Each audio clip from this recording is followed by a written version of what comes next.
Depuis ce matin 6 heures, la ville de Figuig est l'objet d'attaques extrêmement violentes de la part de l'armée algérienne. Les troupes algériennes, d'après les derniers renseignements qui nous sont parvenus, ont pénétré de plusieurs kilomètres sur le territoire marocain, s'efforçant et réussissant à occuper les hauteurs dominant la ville de Figuig. Un bombardement extrêmement violent a eu lieu. On déplore des victimes parmi les civils et la petite garnison militaire qu'il y avait à Figuig. Car en fait, il n'y avait à Figuig qu'une compagnie de l'armée royale.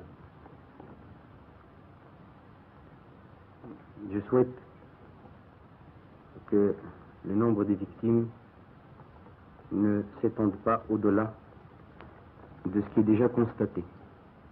Car c'est à partir de Figuig, justement, d'après tous les historiens, et même les plus mal intentionnés, que les problèmes de frontières commencent. Tandis que, entre Figuig et Oujda, il ne saurait y avoir de problème. On a fait donc tuer des hommes, des femmes, des enfants, des civils et des militaires. Pour quel résultat? Pour que on se retire. Mais l'armée qui a attaqué se retirera.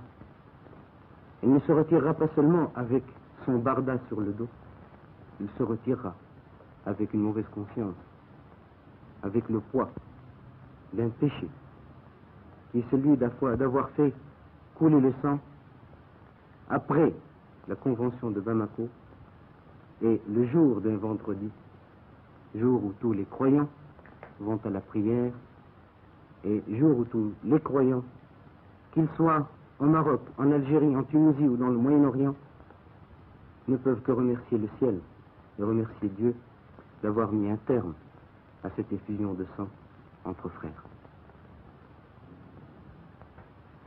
Je ne peux pas m'imaginer ni penser que la duplicité des signataires de la déclaration de Bamako puisse arriver à ce point-là. Et c'est là alors que me vient à l'esprit ce que je vous ai dit tout à l'heure. Quelle est cette main occulte, maléfique et criminelle qui cherche à accumuler entre l'Algérie et le Maroc, entre deux peuples, des monceaux de cadavres innocents, n'ayant voulu ni se battre, ni encore moins se haïr. Certes, beaucoup pourraient me dire, pourquoi est-ce que le Maroc ne prend pas des mesures de rétorsion? Pourquoi ne voulez-vous pas, en face d'Oujda, essayer de... Et je leur dirais, pourquoi faire couler des vies humaines, du sang humain? Pourquoi détruire des vies humaines quand je sais que la conquête militaire que je ferai ne sera bâtie que sur l'injustice et qu'en tout état de cause, ni politiquement ni militairement, il ne sera suivi dessus.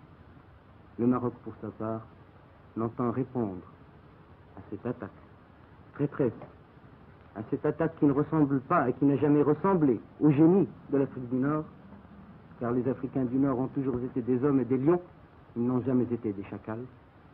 Le Maroc ne répondra pas à une traîtrise par une félonie.